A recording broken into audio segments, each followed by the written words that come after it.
Have you ever wondered why the World Cup feels different from every other tournament in sports? Why players who dominate club football for an entire decade suddenly look ordinary when they put on their national team shirt? Why teams filled with superstars sometimes collapse under pressure, while unexpected nations create history that people remember forever? The answer is simple. Because the FIFA World Cup is not just a football tournament, it is the biggest pressure test in sports. For 1 month, the entire world watches. Every pass is analyzed. Every mistake becomes a headline. Every goal becomes part of history. And every 4 years, football reminds us of a brutal truth. Great players are remembered. World Cup winners become immortal. In less than a month, the greatest show in football returns.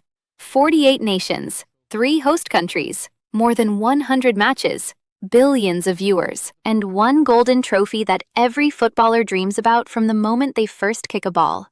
Some players spend their entire careers chasing it and never come close. Some nations wait generations for another chance. Some legends retire without ever touching it. And some stories become so extraordinary that they are talked about for decades. The 2026 FIFA World Cup has all the ingredients to become one of the greatest tournaments football has ever seen. For the first time in history, the competition expands to 48 teams. The biggest stars on the planet are preparing for one final battle. Young talents are ready to announce themselves to the world. Veterans are preparing for their last dance. And hidden somewhere among all the predictions, all the statistics, all the expert opinions, and all the betting odds, the next world champion is waiting to be discovered. But here is where things become interesting. Every major tournament begins the same way. Experts gather in television studios. Former players make predictions. Analysts study every squad. Bookmakers release their odds. And gradually, a handful of teams separate themselves from the rest. Not because victory is guaranteed, not because football is predictable, but because when you examine every important factor, talent, depth, coaching, experience, mentality, and recent form, certain nations simply stand above everyone else.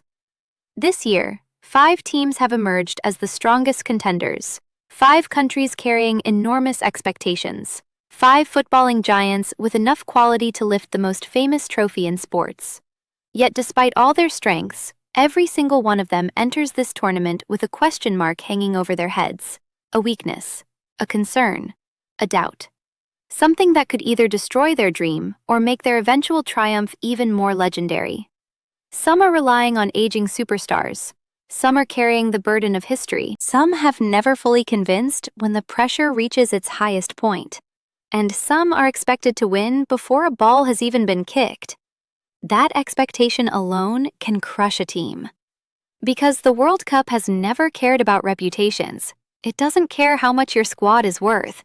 It doesn't care how many Champions Leagues your players have won. It doesn't care how many experts picked you as favorites. The World Cup only asks one question. Can you handle the pressure when everything is on the line? Over the years, football has produced countless examples. Brazil in 1982, one of the greatest teams ever assembled, eliminated. France in 2002, defending champions, knocked out in the group stage. Germany in 2018, world champions, gone before the knockout rounds even began. Football can be cruel. The World Cup can be even crueler. And that is why predicting a champion is almost impossible. But if there is one nation that understands how to survive under impossible pressure, it is Argentina. 4 years ago in Qatar, Argentina created one of the greatest World Cup stories football has ever witnessed. At the center of that story stood a man carrying the weight of an entire country's expectations, Lionel Messi. For years, critics claimed there was one thing missing from his career, one achievement separating him from football immortality, the World Cup. He had won everything else: Champions Leagues, league titles, Ballon d'Or awards, individual records that may never be broken. But every discussion about greatness eventually returned to the same question. Could he win the World Cup? In 2022, he answered it. The images remain unforgettable. Messi lifting the trophy, Argentina celebrating, an entire nation exploding with emotion. A final against France that many people already consider the greatest World Cup final ever played. A match filled with drama, chaos, pressure, and moments that seemed impossible to script. When the dust settled, Argentina were champions. Messi had completed football. History had been written. The problem is that football never stops moving forward. Memories do not win future tournaments. And now, Argentina faced the challenge that has defeated almost every champion before them: defending the crown. The last team to successfully win back-to-back World Cups was Brazil more than 6 decades ago. Since then, every defending champion has discovered how difficult it is to stay on top. Opponents become more motivated. Expectations become heavier. The margin for error disappears. Argentina know all of this. Yet they also know something else. They still possess one of the strongest squads in the competition. Julian Alvarez has developed into one of the most complete forwards in world football. Relentless movement, clinical finishing, intelligent pressing. The kind of striker defenders hate facing. Behind him, Enzo Fernandez and Alexis McAllister provide technical quality that few nations can match. Both are entering the tournament in the prime years of their careers. Both understand how to control games under pressure. And both have already proven themselves on the biggest stages football can offer. Rodrigo de Paul remains the emotional heartbeat of the team. Every successful side needs players willing to fight for every ball. Players who bring intensity when matches become difficult. That role belongs to de Paul. Defensively, Argentina remain incredibly strong. Christian Romero has established himself as one of the elite center-backs in football. Aggressive, fearless, dominant in one-on-one situations. Alongside him, Lisandro Martinez provides composure and leadership. Together, they give Argentina a defensive foundation capable of competing with any attack in the world.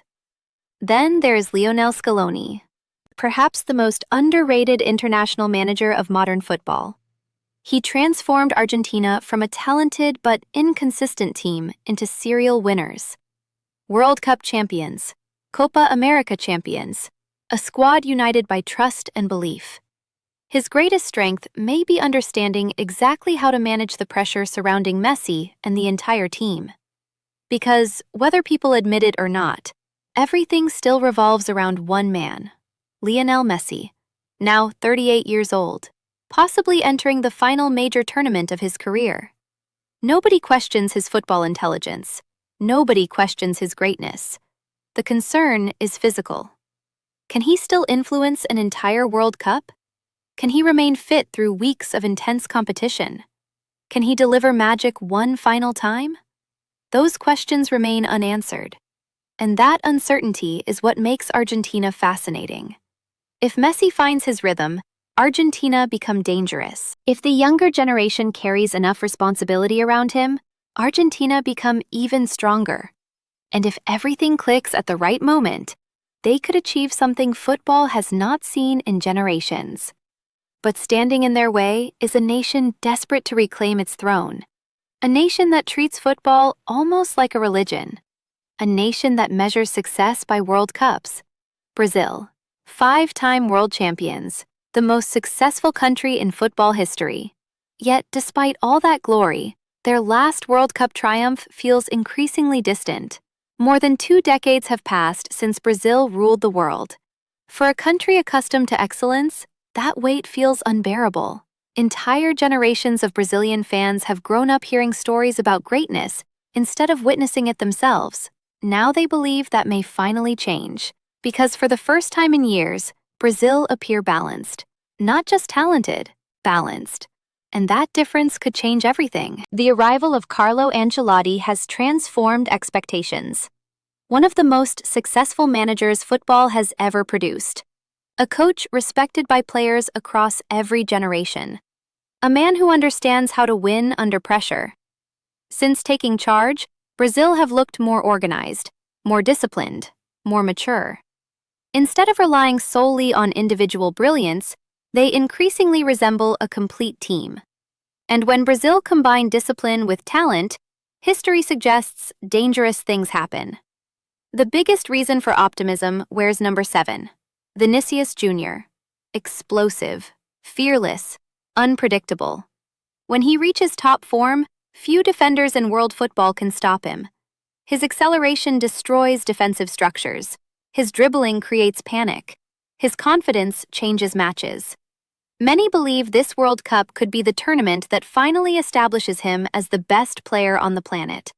And if that happens, Brazil may become unstoppable. The frightening reality for opponents is that Vinícius is not alone. Brazil's attack contains speed, creativity, and flair everywhere you look.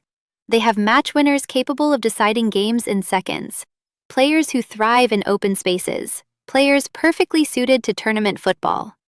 Yet one question continues to follow them: Neymar, the most gifted Brazilian player of his generation, the face of Brazilian football for over a decade. But injuries and fitness concerns have cast doubt over his role. No one knows exactly what version of Neymar will arrive at the World Cup. If he approaches his best level, Brazil gain a creative weapon unlike any other. If he struggles physically, Brazil lose a dimension that has defined them for years. That uncertainty remains impossible to ignore. Still, with Ancelotti guiding the team and Vinícius entering his prime, Brazil believe this could finally be the year they end one of the longest waits in their football history. And if that happens, the celebrations across Brazil may last for weeks. But if Brazil are chasing redemption, there is another nation carrying a completely different kind of pressure: Portugal, a country that has spent decades producing extraordinary footballers, a country that has repeatedly convinced the world they could become champions, and a country that somehow always seems to leave major tournaments with the same painful question: what if?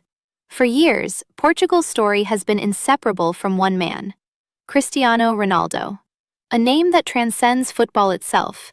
Whether you love him or hate him, whether you support Portugal or not, there is no denying what Cristiano Ronaldo has achieved. He has shattered records that once seemed untouchable. He has conquered leagues across Europe. He has won Champions Leagues, Ballon d'Or awards, international trophies. And he has done it while carrying expectations so enormous that most athletes would collapse beneath them. Yet, despite everything he has accomplished, one prize continues to stand above the rest: the FIFA World Cup. The trophy that defines generations. The trophy that transforms legends into immortals. The trophy Ronaldo has never won. And now, at 41 years old, time is running out. Think about that for a moment. 41. Most footballers have retired long before reaching that age. Most players are working as coaches, pundits, or club ambassadors. Cristiano Ronaldo is still preparing for another World Cup. Still training, still scoring, still chasing history, still refusing to accept limitations. His dedication alone is remarkable. But what makes this Portugal team so dangerous is something completely unexpected. For the first time in years, they are no longer dependent on Ronaldo. That may sound strange. After all, Ronaldo remains the biggest name in football history. But this Portugal squad possesses something previous generations often lacked: elite quality across every position. In goal stands Diogo Costa, young, confident, and increasingly regarded as one of Europe's best goalkeepers. The type of player who wins penalty shootouts. The type of player capable of producing career-defining saves. Ahead of him, Ruben Dias provides leadership and defensive authority. The Manchester City defender has become one of the most respected center-backs in world football. Aggressive when necessary, calm under pressure, a true leader. On the flanks, João Cancelo and Nuno Mendes offer pace, creativity, and attacking threat. Modern football demands fullbacks capable of influencing matches at both ends of the pitch. Portugal have two of the best. Then comes the midfield. And this is where things become truly frightening. Bruno Fernandes, Bernardo Silva, Vitinha, João Neves. Players capable of controlling possession, breaking defensive lines, and creating opportunities from almost nothing. Bruno remains one of football's most creative playmakers. The statistics tell part of the story. The eye test tells even more. Every time he receives possession, something feels possible. A through ball, a long-range strike, a decisive moment. He constantly searches for ways to hurt opponents. Bernardo Silva brings intelligence and consistency. The kind of footballer coaches adore, because he understands every phase of the game: pressing, possession, movement, decision-making. Everything seems effortless. And then there is João Neves, one of the brightest young talents in world football. A player many experts believe could dominate international football for the next decade. Technically gifted, fearless under pressure, remarkably mature for his age. Watching him play, it is easy to forget how young he actually is. Together, they create a midfield capable of competing with anyone. But football is about more than talent. Portugal have always had talent. The question has never been talent. The question has been mentality. Can they handle the biggest moments?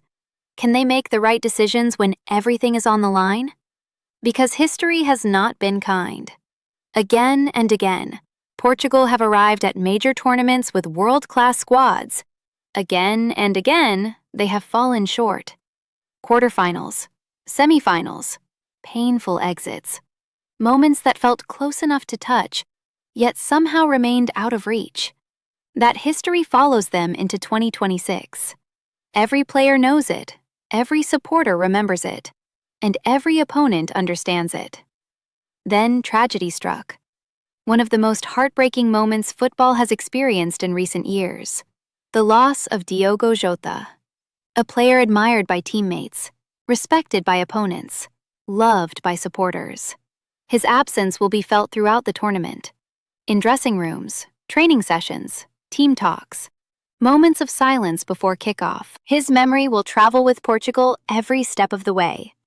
And sometimes, football produces stories that seem impossible to explain.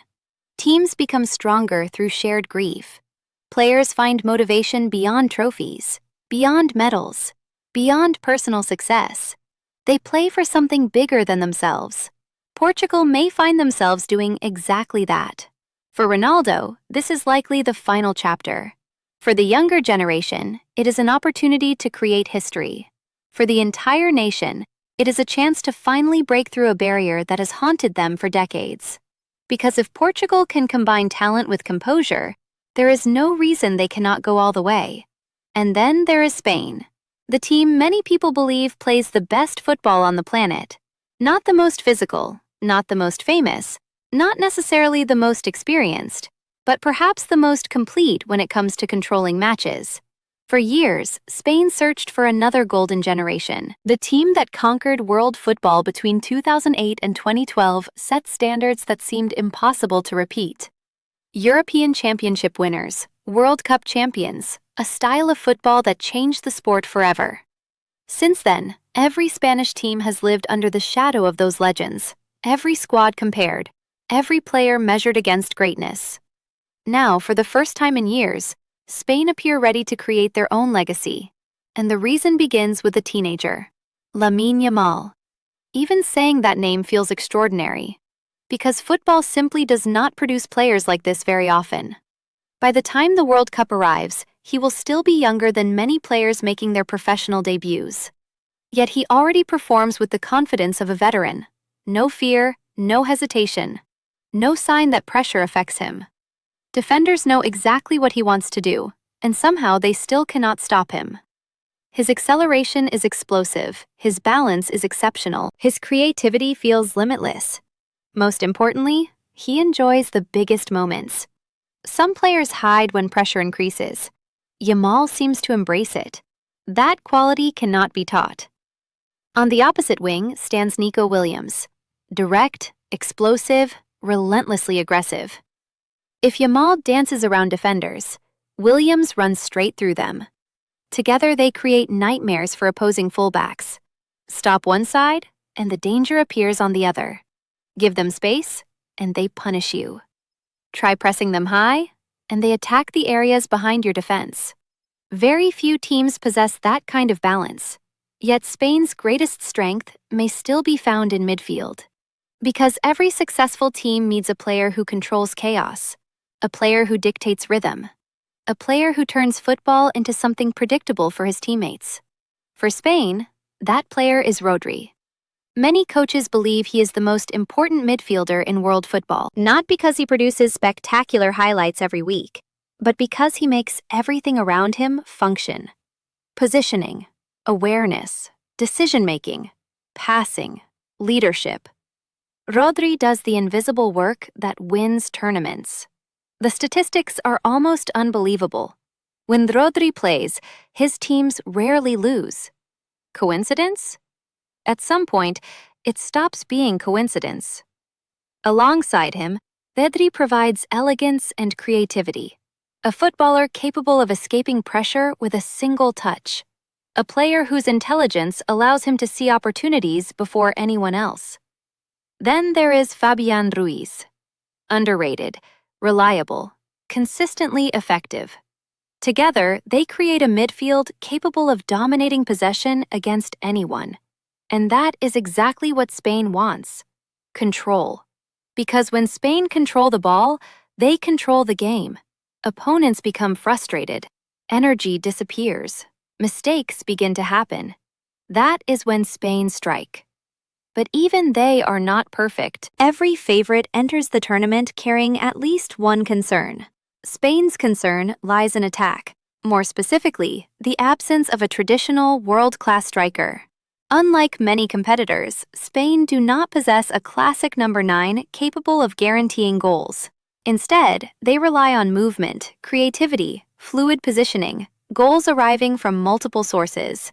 When it works, it looks beautiful. When it doesn't, difficult questions emerge. Can they score enough in knockout football? Can they break down deep defenses? Can they survive matches decided by tiny margins? Nobody knows for certain. Yet, recent evidence suggests Spain are capable of overcoming those concerns. Because for 2 years, they have consistently defeated elite opposition. Croatia, Italy, Germany, France. Again and again, Spain have proven they belong among football's elite.